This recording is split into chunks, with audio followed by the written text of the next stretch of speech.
happening now at the time when concerts and gatherings on the West Coast gave birth to the infamous Summer of Love. The land of enchantment was experiencing its own social and environmental revolution. With the Vietnam War and trajectory of civil rights activism escalating, issues of justice, identity, and social norms sparked action among America's youth. So take a trip back to this time in an exhibition that spans these decades and explores this cultural revolution. The Digger vision kind of began with a mysterious guy named Billy Murcott. His central insight was that culture trumped politics, and that the way people lived was more enduring and more valuable to them and more anarchic and more resilient than politics.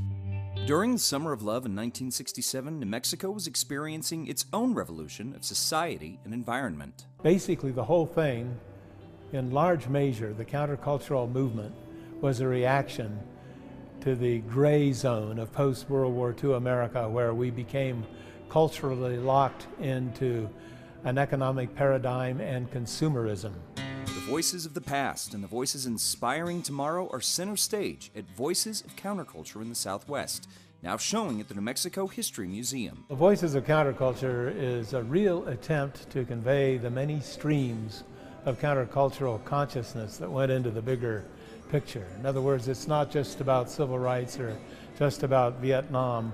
It's about as many different things as we could come up with.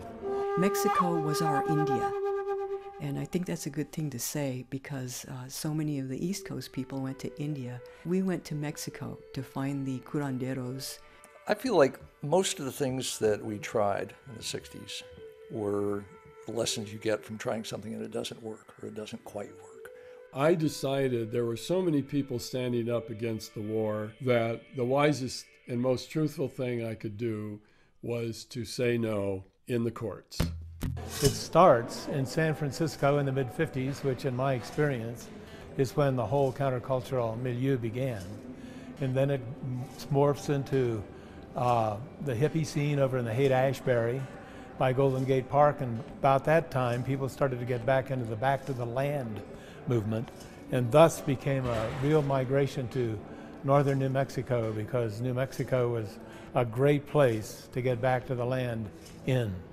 Young people from across America were turning against the societal norms and choosing to live in communes, organizing to fight social and political injustices.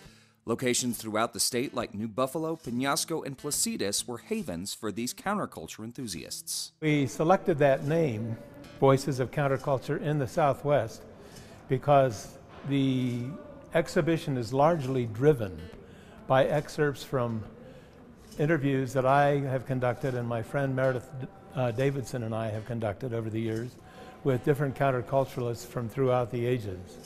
And originally we had selected 150 clips, and we got it down to about 100, but it reflects the points of view of 45 different people who have in one way or another participated in the counterculture either in the Bay Area or here in New Mexico.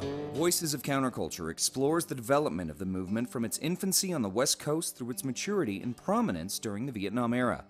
It also explores the latent influence the movement plays in today's political climate.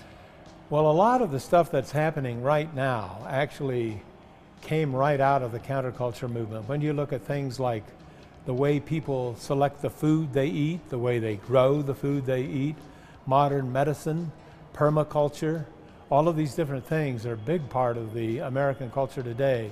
A good friend of mine, who's been here now for 50 years, says that he can't imagine a single facet of today's modern culture that hasn't been shaped in some capacity. For example, solar energy and wind power are things that really came to light back in the countercultural days. I was empowered during that era because it wasn't me going to be standing up alone saying no. Everywhere I looked, there were people saying no. Voices of Counterculture in the Southwest runs now through February of 2018 at the New Mexico History Museum. Come to the exhibition, get into it, absorb it, and then go out and get active. While you're in the neighborhood, be sure to stop by the Center for Contemporary Arts in Santa Fe. And Voices of Counterculture will be open now through February 11th of next year. For more information, just head over to foxnewmexico.com.